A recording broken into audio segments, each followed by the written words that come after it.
Hello everyone, welcome back and welcome to my channel Physics Junction। बच्चों आज की class में मैं जो आपसे डिस्कस करने जा रहा हूं एक बहुत ही इंपॉर्टेंट टॉपिक है और उस टॉपिक का नाम है आपसे जो हम बात कर रहे हैं आपसे वो हम बात करेंगे आपसे सिंपल हार्मोनिक मोशन के बारे में, राइट। और सिंपल हार्मोनिक मोशन में जो हम बात करेंगे वो हम बात करने जा रहे हैं सिंपल पेंडुलम से, और खास करके ये छोटे छोटे सवाल आपसे नीट में या जेई में आपसे इस तरह के सवाल पूछे जाते हैं। तो आइए सबसे पहली बात जो हम आपको स्टेपिंग करना मैं आपको सिखाऊं, सबसे पहली चीज है, और इस तरह की चीजें में ज्यादा हम फंसने की जरूरत नहीं है। करेंगे क्या, जरा सिंपली आप समझेंगे। मान लें आप सबसे पहली बात आप ये देखेंगे कि जो भी पेंडुलम है सबसे पहला स्टेप ये है आप उसके मीन पोजीशन के बारे में देखेंगे। आप उसकी मीन पोजीशन के बारे में पता लगाइए कि जब वो मीन पोजीशन पे है तो वहां पे नेट फोर्स कितना लग रहा है, राइट। और जब ये नेट फोर्स आपको समझ में आ जाएगा, अब नेट फोर्स के बारे में क्या बात आई, तो सर आपको बहुत अच्छे तरीके से पता है कि जो टाइम पीरियड होता है बच्चों वो होता है 2π√L/g, राइट। इसका मतलब है कि लेंथ तो कांस्टेंट है। इसका मतलब जो हम बात कर रहे हैं यहां पे, अगर आपके पास लेंथ कांस्टेंट होगा इसका मतलब है कि जी में चेंजेस आएगा, राइट। बहुत सारे केसेस ऐसे भी हैं जहां पे लेंथ में चेंजेस आ रहा है और आपके पास ग्रेविटी कांस्टेंट है। तो अभी मैं आपसे बात कर रहा हूं फोर्स के बारे में, राइट ना। तो फोर्स कहने का मतलब कि ग्रेविटी एक फोर्स है, राइट ना। तो जाहिर सी बात है कि इसमें कहां कहां पे कौन कौन से केसेस ऐसे हैं जहां पे ये चेंजेस आ सकते हैं। तो जो सबसे पहली चीज जो मैं सबसे कुछ केसेस के बारे में मैं आपसे डिस्कस कर रहा हूं, जरा ध्यान से देखेंगे। सबसे पहला केस अगर हम आपसे बात करें कि ये एक पेंडुलम है, राइट। और ये पेंडुलम है, ये क्या है इसका O is the what mean position, right. तो ये बताओ अगर ये मीन पोजीशन है, यहां से ये आपके पास इसको क्या बोलते हैं, पॉइंट ऑफ ऑसिलेशन, इसको बोलते हैं पॉइंट ऑफ सस्पेंशन, ठीक है। तो जाहिर सी बात है कि इसके ऊपर आपके पास जो फोर्स लग रहा है वो क्या लग रहा है आपके पास, mg, क्लियर है। इसकी जो लेंथ है वो कितनी है, l, राइट। तो यहां पे इसका जो टाइम पीरियड हम लिखते हैं कितना, 2π√L/g। अभी आपको लग रहा होगा कि सर ये सारी चीजें तो हम जानते हैं, बट पेशेंस के साथ आप इस चीज का ख्याल रखेंगे। अभी मैं धीरे धीरे मैं आपसे आगे की तरफ बात करता चलूंगा, राइट। अगर मैंने आपसे बात किया, अगर इसी पेंडुलम को मैंने क्या किया, लिफ्ट के अंदर डाल दिया, राइट। अभी तो यहाँ पे सिर्फ ग्रेविटी के बारे में बात करेंगे। यहाँ पे ये क्या है तुम्हारे पास, स्टेशनरी है, ठीक है। तो जाहिर सी बात है कि ये इसका क्या है, मेन पोजीशन। और मैंने क्या बताया है, सबसे पहला काम देखिएगा, पूरे लेक्चर को तरीके से देखिएगा। मैं बहुत ही डिफरेंट तरह के क्वेश्चन को मैं आपसे डिस्कस करूंगा जो अक्सर एग्जाम में आते हैं और बच्चे को लगता है कि सर ये बहुत हार्ड नहीं, बहुत ही आसान है। इस केस की अगर हम बात करें, अगर ये लिफ्ट के अंदर है और ये लिफ्ट बच्चों ए एक्सेलरेशन से ऊपर की तरफ जा रहा है, राइट, ये ओके, अच्छी बात है। तो जाहिर सी बात है कि तुम खुद बताओ कि अगर ये ऊपर की तरफ जा रहा है तो एक क्या लग रहा है, mg नीचे। और जाहिर सी बात है कि अगर ये ऊपर की तरफ जा रहा है, नॉन इनर्शियल फ्रेम है, तो जाहिर सी बात है कि सूडो नीचे लगेगा। ये बात भी आपको बहुत अच्छी तरीके से पता है। तो जाहिर सी बात है कि यहाँ पे इसका जी इफेक्टिव कितना होता है आपको बहुत अच्छे तरीके से पता होना चाहिए, g+a। तो आप यहाँ पे टाइम पीरियड क्या लिखेंगे, लेंथ तो आपके पास कांस्टेंट है, तो t इज इक्वल टू 2π√, देखो यहाँ पे L/g इफेक्टिव, और g इफेक्टिव कितना है, g+a। मतलब कि इस पेंडुलम का जो मेन पोजीशन है ये यही है, और इस मेन पोजीशन के लॉन्ग जो नेट फोर्स लगा वो क्या लगा, पहले यहां पे सिर्फ g था, अब यहां पे g इफेक्टिव हो गया, मतलब g+a। मतलब कि ग्रेविटी के साथ साथ कोई एक और नया फोर्स आ गया। यस, आपको पता है एक नया फोर्स आ गया, और वो कौन आ गया, सूडो आ गया, राइट। ये अगर ऊपर जा रहा है तो सूडो कहां लगता है, उसके ऑपोजिट डायरेक्शन, राइट।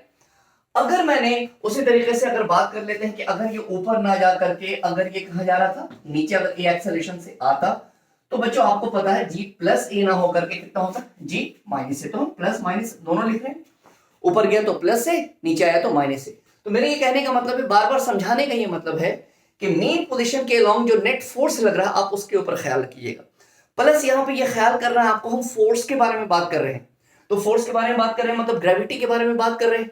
लेंथ आपके पास यहाँ पे क्या है, कांस्टेंट है। ऐसा नहीं कि लेंथ चेंज नहीं करता है, लेंथ में भी चेंज बच्चों आता है, राइट।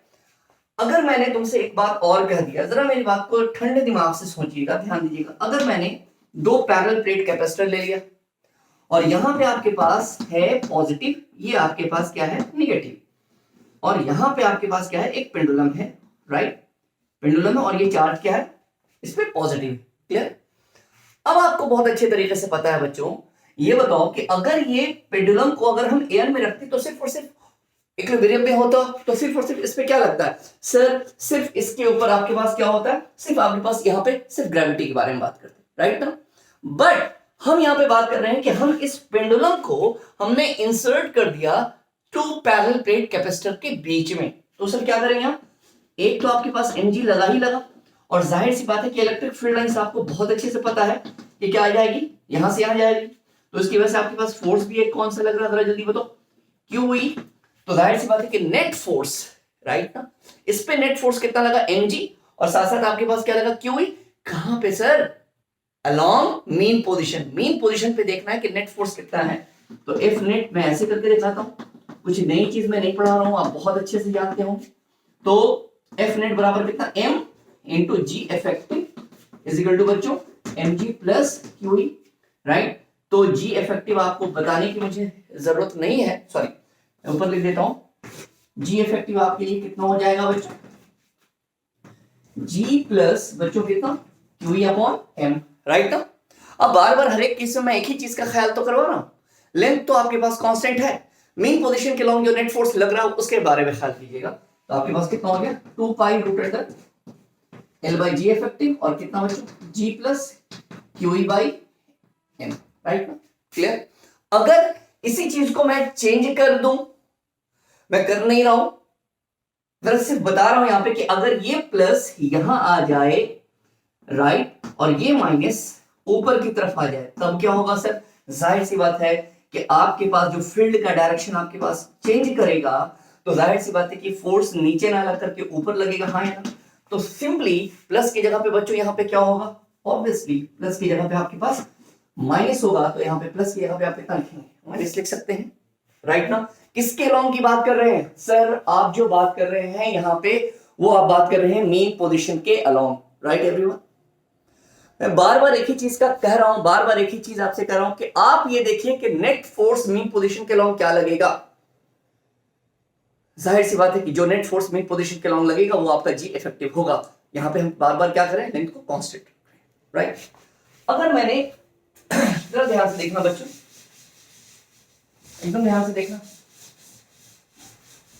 अगर आपसे यही सवाल मैं कर दूं, अगर मैंने इसी को लिफ्ट में ले लिया, राइट, ओके, और ये आपके पास, सॉरी अभी मैं सिर्फ इसी की बात कर रहा हूं,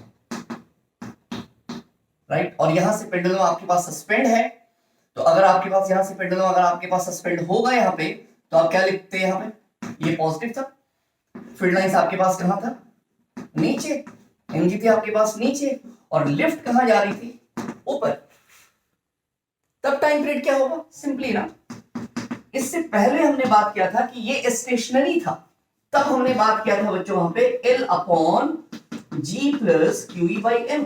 लेकिन अगर ये a एक्सेलरेशन से हमने इसी चीज को लिफ्ट के अंदर सेटअप कर दिया और लिफ्ट a एक्सेलरेशन से ऊपर की तरफ जा रहा है, तो बच्चों यहां पे हम टाइम पीरियड उस केस में क्या होगा, जाहिर सी बात है L upon G plus a plus कितना बताओ यहां पे QE बाई m। अगर ये लिफ्ट नीचे की तरफ आता तो आप कितना लिखते हैं, बताओ जरा ध्यान से, L upon G minus a plus कितना बताओ यहाँ पे QE by m, right. Clear है? तो जो भी हम बात कर रहे हैं आपसे किसके अलोंग बात कर रहे हैं, मेन पोजीशन के अलोंग बात कर रहे हैं, डन। अभी आपके दिमाग में यही तक आ रहा है कि सर आपने जो भी बात किया वो y एक्सिस के अलोंग बात करेंगे, जरूरी नहीं है ये सिर्फ इसी के अलोंग ये मेन पोजीशन हो, अभी और कंडीशन बाकी है, जरा पेशेंस आप रखें यहाँ पे, जरा मेरी बात को आप ध्यान से देखिएगा, आखिर मैं कहना क्या चाह रहा हूं आपसे। अगर ये लिफ्ट है, प्लीज मेरी बात को फिर गौर कीजिएगा, अगर ये लिफ्ट वर्टिकल आपके पास एक्सेलरेट ना करके, अगर ये लिफ्ट आपके पास हॉरिजॉन्टल एक्सेलरेट करे, तो क्या अभी भी इसका मेन पोजीशन क्या y के लॉन्ग होगा, नहीं यार, अब यहां पे बात मामला गड़बड़ा गया, मतलब मामला थोड़ा चेंज हो जाएगा। कैसे? जरा मैं एक छोटा सा एग्जांपल लेता हूं, आप जरा मेरी बात को गौर कीजिएगा। ये आपके पास पेंडुलम है और ये सिस्टम है, सिस्टम के अंदर है। अगर मैंने इसको आगे की तरफ ले गए तो जाहिर सी बात है ये अपने मेन पोजीशन को, जो पहले का जो केस था, अब वो मेन पोजीशन उस केस को फॉलो नहीं करेगा। तो अब क्या होगा सर? तो जाहिर सी बात है कि अब ये तुम्हारे पास इस डायरेक्शन में, आपको पता है कि जिस डायरेक्शन में भी बॉडी एक्सेलरेट करती है, आपको बहुत अच्छे से पता है कि सूडो हमेशा कहां लगता है? उसके ऑपोजिट डायरेक्शन में लगता है। तो जाहिर सी बात है कि एक फोर्स तो आपके पास यहां पे mg लग ही रहा है यार, और एक फोर्स आपके पास ये आगे की तरफ जा रहा है, तो सूडो कहां लगा? पीछे। तो जाहिर सी बात है कि यहां पे एक रिजल्टेंट आएगा, और जाहिर सी बात है कि जिसकी वजह से आपके पास क्या होगा? इन दोनों का रिजल्टेंट आपके पास क्या होगा? ये होगा। Are you okay? तो मेरे ये कहने का मतलब है कि पहले ये ऐसे पोजीशन में था, अब ये थोड़ा ये ऐसे पोजीशन में आ जाएगा, जिसकी वजह से यहाँ पे ma था और नीचे आपके पास mg था, तो इसका अब ये मेन पोजीशन ये आ जाएगा। Right everyone? क्लियर है? ओके। तो आपके पास यहाँ पे इसका नेट फोर्स जो g इफेक्टिव हम लिखेंगे, मेरी बात को तरीके से समझिएगा। राइट? तो यहाँ पे आपके पास कितना हो जाएगा? g square plus a square. तो यहाँ पे टाइम पीरियड आपके पास L बाई कितना? g square plus a square पे पावर 1/2। ओके ना एवरीवन? क्लियर है आपको? अगर मैंने इसी केस में अगर आपसे बात कर लिया, जरा मेरी बात को फिर गौर कीजिएगा। हाँ, ये है पॉजिटिव, राइट, और ये आपके पास क्या है? नेगेटिव। और यहां पे आपके पास एक पेंडुलम है और इस पे चार्ज हमने क्या दे दिया? पॉजिटिव। क्लियर? तो जाहिर सी बात है कि आपके पास ये फील्ड लाइंस कहां जाएगी भाई? ये इस डायरेक्शन में जाएगी। और आपको पता है कि ये जे में ये सवाल इस तरह का आ चुका है। ठीक है, बहुत कॉमन सा सवाल है, जानते होंगे आप। तो जाहिर सी बात है कि जिस डायरेक्शन में इलेक्ट्रिक फील्ड है, तो आपके पास क्या हो रहा है भाई? इलेक्ट्रिक फोर्स भी उसी तरफ, और mg भी, mg तो नीचे लगेगा। तो जिसकी वजह से ये मेन पोजीशन आपके पास, याद रखिएगा, जब आपके पास नेट फोर्स सिर्फ और सिर्फ एक ही एक्सिस के लॉन्ग लगे, इससे पहले जो भी मैंने बात किया mg नीचे, और आपके पास क्या होता था? जरा जल्दी बताइए। mg नीचे और सूडो ऊपर, राइट ना? तो वहां पे आप नेट फोर्स जो भी लेते थे, कहां पे लेते थे? मेन पोजीशन के लॉन्ग, इनिशियली जो आपके पास y एक्सिस के लॉन्ग था। बट यहां पे आपके पास क्या सिर्फ इस एक्सिस के लॉन्ग होगा? नहीं ना यार, आपके पास यहां पे ये ऐसे था, आपके पास इसका मेन पोजीशन ये होगा, और यहां पे आपके पास क्या होगा? QE, और यहां पे आपके पास क्या होगा? mg, राइट, जिसकी वजह से आपके पास इसका मेन पोजीशन ये होगा, जो आपके पास g इफेक्टिव होगा। और बच्चों यहां पे जो g इफेक्टिव होगा वो आपके पास कितना होगा? जरा खुद देख लो, यहां पे लिख सकते हैं हम g square plus QE by m का स्क्वायर। तो टाइम पीरियड आपके पास पता है 2 pi root under L by g effective, और आपको g इफेक्टिव मैं लिखाने नहीं जा रहा हूं, आपको इतना पता है क्या लिखेंगे आप। डन है? आई बात समझ में? सिंपली अगर इसको भी हम लिफ्ट में रख देते और इसको एक्सेलरेट कराते, तो सिंपल सी बात क्या लिखते हैं आप? g की जगह पर कितना लिखते हैं? g प्लस a का whole square plus QE by m का होल स्क्वायर। और अगर ये लिफ्ट नीचे की तरफ आती तो जाहिर सी बात है सर माइनस लिखते हैं। एक केस ये भी बनता है कि अगर आपके पास यहां पे ये यूनिफॉर्म वेलोसिटी से जाता तो क्या होता? ये सेम, इस कंडीशन में भी हम बात करते तब भी यूनिफॉर्म वेलोसिटी जाने का मतलब कि एक्सेलरेशन 0, और अभी भी वही कंडीशन है, यहाँ पे बॉडी रेस्ट में है, मतलब सिस्टम रेस्ट में, तब भी यहाँ पे एक्सेलरेशन 0। ये मैंने आपसे जो बातें कर रहे हो ना, छोटी छोटी बात कर रहे हैं।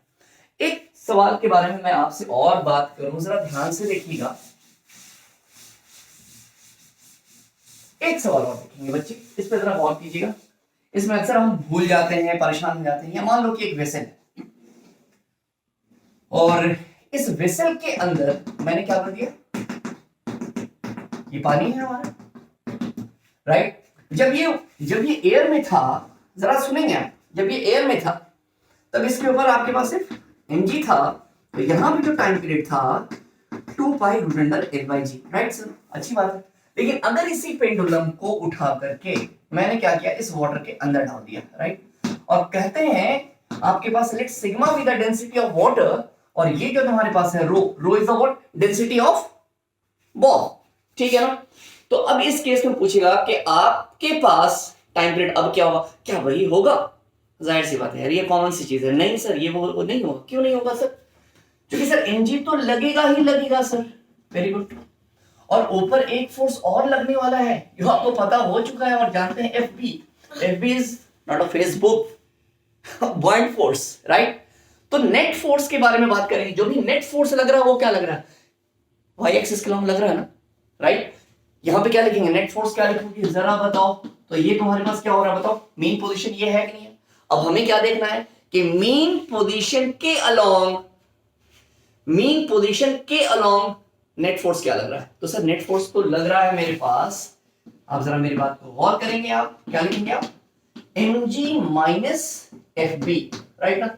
fb is the what, point force. अब डायरेक्ट हम इसके लिए क्या लेंथ में कोई चेंजेस आएगा, सर लेंथ में कोई चेंज नहीं आएगा।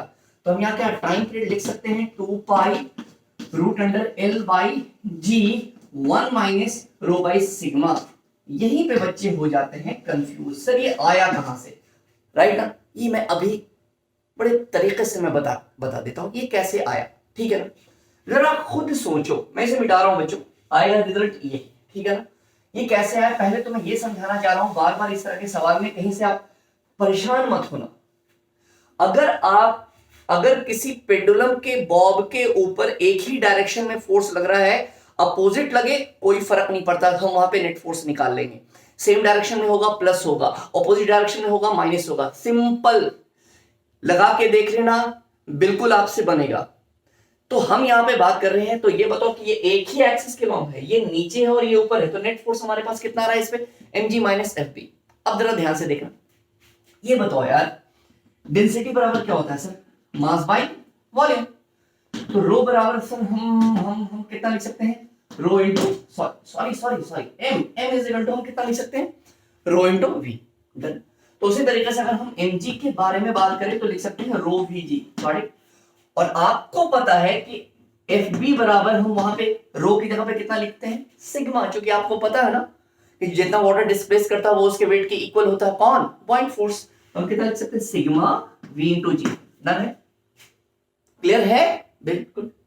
तो ये बताओ यार कि F नेट की बात करें हम आपसे अगर, तो mg की जगह पे आप क्या लिख सकते हैं, रो vg, राइट, माइनस FB की जगह पे कितना लिख सकते हैं, सिग्मा vg।